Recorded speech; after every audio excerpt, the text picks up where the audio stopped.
Jorge Alberto Mendoza, jugador del Atlético de Madrid. ¿Nos podría decir cómo se inicia en el fútbol? Bueno, yo me inicié en el fútbol muy tarde, a los 15 años, en el Sporting Club de Portugal. Aquella entonces, no como ahora, que empezaron el fútbol con 8 y 9 años, en aquella altura con 15 años era excesivamente tarde, pero también mi progresión fue rápida. De ahí jugamos, pasé al juvenil del Sporting Portugal, fuimos campeones de Portugal, pero inmediatamente apareció un club de primera división, el Sporting de Braga, donde, por cierto, llegamos a jugar los tres hermanos, mi hermano Juan, mi hermano Fernando y yo. Los tres hermanos, era algo insólito entonces, y ahora no es muy corriente que tres hermanos sean profesionales y que jueguen en el mismo equipo. Y a partir de ahí ya apareció, jugamos 2 temporadas, apareció el Deportivo La Coruña, y entonces yo tenía 19 años, y bueno, habíamos terminado la liga en Portugal, y pasé inmediatamente al Deportivo La Coruña, donde fuimos a reforzar el Deportivo en una situación crítica del club, porque había bajado de primera división a segunda y estaba a punto de bajar a tercera. Bueno, ahí podíamos jugar solamente mi hermano Fernando y yo, porque no se podía jugar, la ley de entonces no permitía que jugaran más de 2 jugadores extranjeros. Jugamos mi hermano Fernando y yo, y conseguimos ayudar al Deportivo a evitar el descenso, que hubiera sido catastrófico para el club. Y bueno, pues a partir de ahí ya apareció el Atlético de Madrid. Antes de terminar, porque jugamos 8 con el Deportivo La Coruña, jugamos 8 partidos solamente. Pero al tercer partido ya había aparecido el Atlético de Madrid buscándome. Y bueno, pues nada, mi padre, que era nuestro agente deportivo, por decir así, recuerdo que me habló a los dos, ¿no? Que el Atlético está interesado a los dos, pero él era más joven, por lo tanto más apetecible. Y me preguntó si yo quería ir al Atlético, imagínate. Yo dije inmediatamente que sí, ¿no? Entonces, efectivamente, cuando terminamos nuestro compromiso, donde jugamos, eso quiero resaltarlo, hemos jugado gratuitamente en el Deportivo La Coruña, no nos pagaron más que el sueldo, porque no hemos cobrado nada más, y fuimos para el Atlético de Madrid, donde ya ingresé, un gran, en fin, fue una sorpresa general, porque en aquella altura el Atlético había fichado a Babá, el delantero centro de la selección de Brasil, que fue el máximo goleador del Mundial de Suecia. Y bueno, aparecimos ahí en la presentación nuestra, apareció un chaval desconocido llamado Jorge Mendoza, y Babá, el gran goleador de Brasil. Y la gente se quedó sorprendida porque, claro, al ver la forma en cómo yo me desarrollaba con el balón, cómo yo lo dominaba, etcétera, etcétera, quedaron sorprendidos y ¿quién existe? Y bueno, y ya quedé por 9 temporadas. 9 temporadas en el club. En el club. Y además con grandes éxitos. Grandes, sí. Y podemos decir que una cosa que ocurre en el mundo de los toros es salir por la puerta grande ahora. Eso te ocurrió a ti. Eso, sí. Con el Dinamo de Zagreb. ¿Nos puedes contar aquella anécdota? Sí, eso fue único. Hasta ahora, en fin, aquí en España por lo menos, no hay registro que se compare, porque efectivamente fue un partido extraordinario contra el Dinamo de Zagreb. Metí 3 goles, hizo una gran exhibición. Y al final, sorprendentemente, vino la gente, me cogió a hombros y me sacó del campo y me querían llevar a casa. Y nada, me pasearon por ahí. Eso solamente, como digo, ocurre en los toros, claro, en los toros. Y además son 4 títulos, 3 subcampeonatos de Liga y un subcampeonato de la Recopa de Europa, ¿no? Sí. Un buen historial. Sí, donde fui máximo goleador también, la Recopa de Europa también fui máximo goleador con 9 goles. Además, jugaste en total 121 partidos. Ajá. Sí. La racha se acabó cuando el 7 de marzo de 1965 marcaste el gol en el minuto 74 que dio la victoria al equipo rojiblanco contra el Real Madrid, ¿verdad? Sí, el Madrid. En el año 1967 fichas por el Barcelona, con el que ganas una Copa del Rey y un subcampeonato de Liga. ¿Qué nos puedes decir de esa etapa en el Barcelona? Bueno, la etapa de Barcelona fue al principio un poco complicada porque es un club con unas características muy especiales. No hace falta subliñarlas porque es conocido, ¿no? Una mentalidad diferente completamente, pero que yo encajé bien a nivel del vestuario, pues el balneario perfectamente, con los compañeros me recibieron extraordinariamente y bueno, la adaptación, como en todas partes, siempre cuesta un poco, ¿no? Porque el Atlético de Madrid jugaba de una forma muy diferente. El Atlético de Madrid era un equipo súper rápido y el Barcelona siempre fue un equipo muy técnico. Siempre ha sido el equipo más técnico de la Liga Española, a pesar de que Madrid tenía un grandísimo equipo, pero el que mejor fútbol practicaba, el que mejor jugadores tenía a nivel individual era el Barcelona siempre. Ahí encajé en ese aspecto, en esa línea, en ese perfil, me encontraba absolutamente cómodo porque era la línea mía, o sea, la técnica por encima de todo, ¿no? Y bueno, pues jugué ahí 2 temporadas y media. Luego surgieron, en fin, problemas, digamos, extra deportivos que obligaron a llegar a un acuerdo con el Barça y marcharme, ¿no? Pero no tenía nada que ver con el fútbol. No merece la pena repetir o subrayar aquí los motivos que fueron, porque fueron extradeportivos, lamentablemente, que ahora de ninguna manera hubieran ocurrido. Fue más bien, no conviene que digas que el problema realmente no fue con el Barcelona, sino con el presidente del Barcelona, Narcís Carrera. No, el club estaba bien, yo me sentía muy bien y siempre me trataron bien, pero el presidente tenía otro tipo de mentalidad y en ciertos aspectos pues no llegamos nunca a ningún acuerdo. Y de ahí pasas al Mallorca. Sí, por poco tiempo, donde fui porque ya les advertí que era la última temporada mía de fútbol, que había tomado la decisión de dejar el fútbol. Y bueno, pues durante ese tiempo jugué unos cuantos partidos, me lesioné también en el Mallorca, pero lo más, digamos, la parte más antipática de esa temporada en el Mallorca fue que el club, contrariamente a lo que había prometido, no cumplía el contrato, no me pagaba. Y se llegó al extremo de que yo tuve que perseguir al presidente con mi coche, pero una persecución al estilo policial. Tuve que perseguir en coche para que me pagase.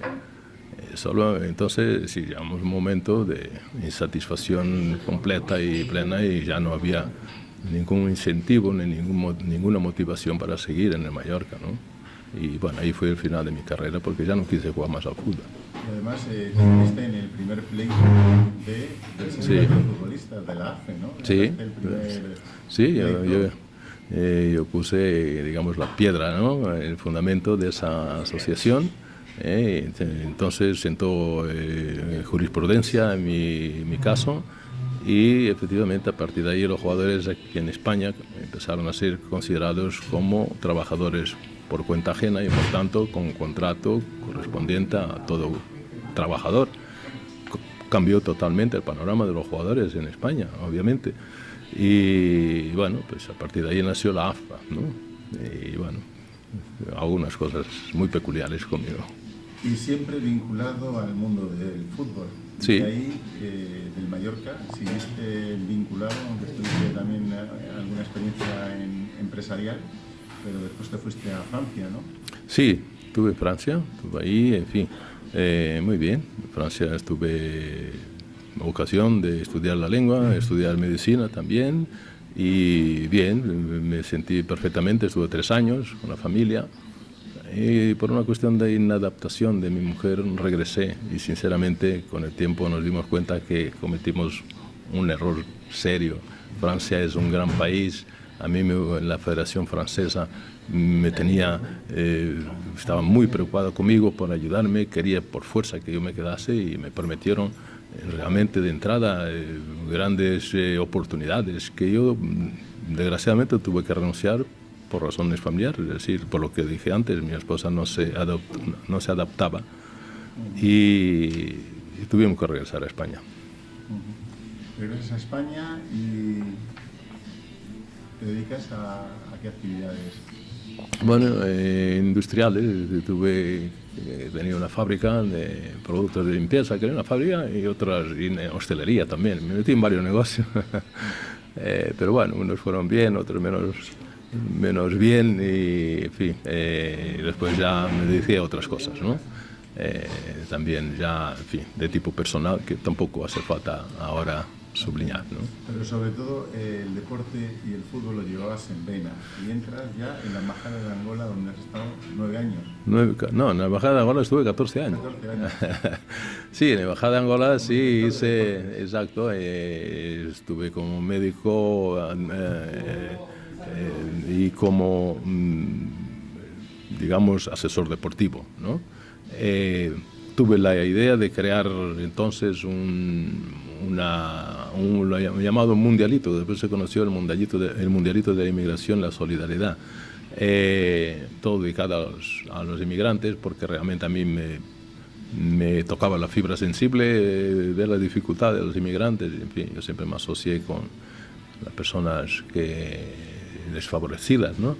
Y en este caso, pues claro, como los inmigrantes después vinieron a saber, porque claro, con la embajada no necesariamente empecé a tener contacto con los inmigrantes, y al saber quién era yo, empezaron a pedirme que, bueno, que hiciera algo por ellos, ¿no? Empezamos primeramente, creé un equipo de fútbol, que por cierto teníamos el patrocinio del Barcelona, el Fútbol Club Barcelona, que nos daba la ropa deportiva. Llegamos a crear algunas cosas muy interesantes, y entramos en un campeonato regional, y yo en ese equipo de inmigrantes había una serie de jugadores que lo habían sido en su país, pero que al venirse para España en busca de oportunidades, lógicamente estaban perdidos. Entonces yo conseguí reunirlos y formar un equipo realmente muy bueno, con un perfil que después, cuando veíamos que el Barça empezó con el tiki-taka, muchos decían, pero mister, si nosotros ya jugábamos así.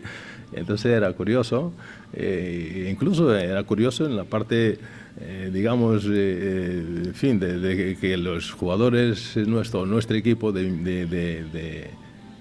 se llamaba Cosmofoot, cuando jugábamos en cualquier campo, claro, el jugar en Madrid con la equipación, no sé, con los colores del Barça, pues era un poco difícil, conflictivo. Entonces teníamos siempre el público en contra nuestra, ¿no? Decían, estos negros encima con la camiseta del Barça, claro, y encima las goleadas que nosotros hacíamos.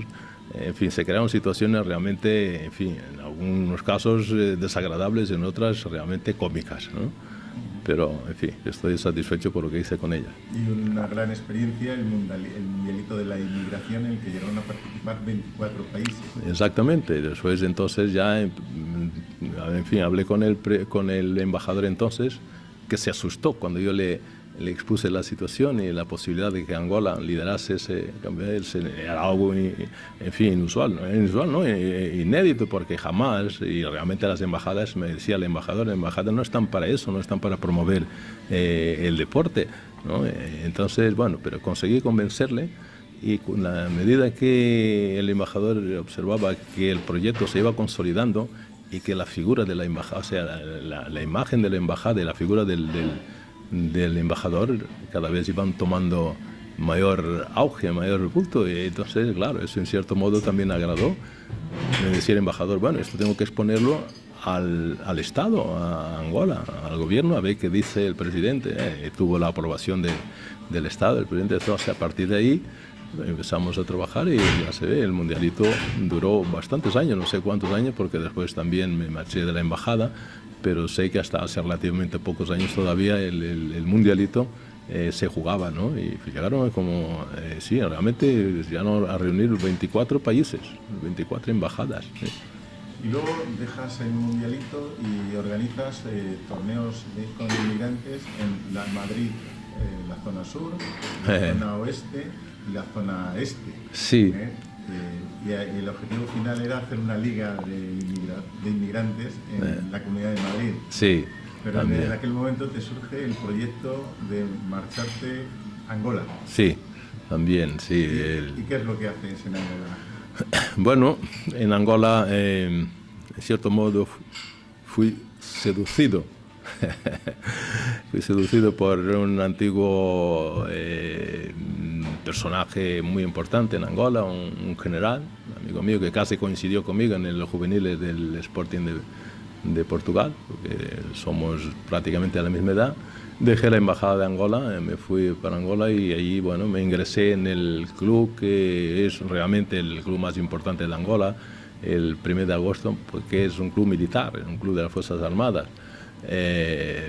Y entonces, bueno, pues allí también creé la escuela de fútbol, la escuela de fútbol 7, y me hice cargo de la formación. Y bien, pues aquello continúa y todavía estoy por allí. Y con ganas de venir a España Eso, y seguir con proyectos de fútbol. Naturalmente, sí, España. Bueno, yo siempre digo en Angola, lo digo, pero con la boca bien abierta, ¿eh? Yo de angoleño tengo haber nacido en Angola, pero obviamente mi formación, mi creación, mi mentalidad, mi familia, todo es española. O sea, yo me siento en España como si fuera mi propio país. De hecho, es aquí donde me encuentro bien. Y con 78 años aún tienes proyectos. ¿Qué proyectos tienes para cuando vengas a España que te gustaría poner en marcha? Bueno, siempre relacionado con el fútbol, el deporte en general. Me gustaría hacer varias cosas, no sé si habrá posibilidad, ¿no? La situación ha cambiado mucho, el mundo ha cambiado mucho también, no sé, pero en cierto modo me gustaría volver a ayudar a los inmigrantes, ¿no? Hacer algo realmente dedicado a la inmigración, a los más indefensos. Y luego también, en fin, poner en marcha otras actividades, pero siempre ligadas al deporte. Vamos a ver si es posible. Y otra curiosidad que mucha gente no conoce es que fuiste el creador del reglamento del fútbol 7. Sí, el fútbol 7 lo tengo registrado a nivel mundial. Lo que pasa es que muchas veces, en fin, las cosas no son tan fáciles, no son tan claras como parece, o por lo menos se respetan, ¿no? las propiedades ajenas, ¿no? Y yo realmente tengo el fútbol 7 registrado en la OMPI, ¿no? En la Organización Mundial de la Propiedad Intelectual. Pero claro, tendría que ir país a país a reivindicar mis derechos y eso no es posible, ¿no? Entonces, aquí en España ha sido algo especial, porque digamos que yo concedí por un especial, digamos, por una amistad, ¿no? Y llegó un momento que decidí no exigir, en fin, mis derechos y dejé que la federación se hiciera con el fútbol 7, no con los derechos porque siguen siendo míos, pero con el fútbol 7. Pero ahora en Angola he creado la asociación, estamos creando la asociación de fútbol 7 y vamos a ver porque el fútbol 7 está por todo el mundo y ha beneficiado. Es algo que ha quedado muy claro, que el fútbol 7 ha sido en cierto modo el precursor de muchos jugadores que hoy son grandes talentos que jugaron en el fútbol 7, y el fútbol 7 es una disciplina muy buena para formar a los chicos. Y otra de las cosas, que has sido creador de la Asociación de Veteranos o Profesionales de Fútbol de África, la AFPA. Sí, la AFPA, exactamente. Sí. Bueno, pues tampoco encontré mucho eco en África. África es diferente, yo no sabía que era así. África es diferente. Entonces, bueno, es un proyecto que sigue estando allí con deseos de hacer algo, y de hecho estamos intentando siempre, permanentemente, pero hay demasiadas dificultades. En África los propios jugadores no están mentalizados por lo menos en Angola, no encontré cosas, no están mentalizados para incorporarse a un proyecto tan ambicioso y tan costoso, y sobre todo donde tiene que haber una gran solidaridad, y los futbolistas por regla general no son solidarios. Eres un hombre de grandes ideas, un hombre de proyectos. Otro proyecto que también has trabajado es en el de las Olimpiadas de la Inmigración. ¿Nos podrías explicar un poco en qué consiste? Bueno, pues sí, yo haciendo memoria de lo que hemos conseguido con el mundialito de la inmigración, yo pensé que, bueno, pues si aquellos que no saben jugar al fútbol o que no les gusta, inmigrantes, ¿qué podríamos hacer por ellos? Obviamente abrir el abanico y dar posibilidades a otras disciplinas deportivas. Y dije, ¿por qué no? Porque estaba también, en el momento en que yo tuve esa idea, fue ya próxima a los mundiales, a la Olimpiada de Brasil, y empecé a trabajar en ello. Y efectivamente encontré eco en las autoridades angoleñas no olímpicas, hasta cierto punto. Consulté las embajadas, muchas de ellas estaban absolutamente interesadas, pero en fin, al final Angola es muy complicada, es muy difícil explicar. Las dificultades fueron muchas, pero que vinieron no por las propias embajadas, ni siquiera por el Comité Olímpico, sino de otras fuentes. Y en fin, yo creo oportuno, por lo menos de momento, dejar en stand-by, ¿no? Queda ahí, a ver qué es lo que, si es posible todavía hacer algo. Jorge, ¿qué ha sido para ti el fútbol? El fútbol ha sido para mí todo, ha sido y sigue siendo, ¿no? Es un deporte maravilloso, donde yo me he divertido mucho, porque yo soy de los futbolistas y siempre admiro a aquellos jugadores que tienen el valor profesionales, que por ejemplo como Neymar, que tiene el valor de mantener bien alto su personalidad y no renunciar nunca a su perfil y a su mentalidad deportiva. Y Neymar, por ejemplo, dice, yo juego al fútbol porque me divierto mucho. Efectivamente, yo también. Es que por encima de todo el fútbol me gustaba porque yo me divertía mucho jugando al fútbol. Y eso no era incompatible porque puede dar lugar a mala interpretación, pensar que el jugador va para divertirse y que lo demás le importa. Pues no. Me divierto haciendo el máximo esfuerzo para ayudar al equipo, pero yo tengo que estar satisfecho, feliz conmigo mismo para poder rendir al máximo grado. Y por eso era mi satisfacción y mi alegría ha sido jugar al fútbol. El fútbol en estos últimos 40 o 50 años ha cambiado mucho. ¿Qué aspectos son los que te gustaría resaltar del fútbol actual a como tú lo viviste en tu época de jugador? Bueno, hay grandes contrastes. El futbolista hoy está súper profesionalizado porque el fútbol hoy se ha convertido en una industria increíble, donde se mueven millones y millones. Esos millones, en cierto modo, pues han venido en detrimento del propio fútbol, ¿no? Pero bueno, la vida es así. Se ha avanzado en muchas cosas. El fútbol se ha convertido en una ciencia donde se estudia hasta en los laboratorios. Entonces, en mi tiempo eso no existía. Nosotros éramos talento puro. Hoy se utilizan, en fin, una serie de esquemas, tácticas, estrategias, en fin, todas esas palabras altisonantes.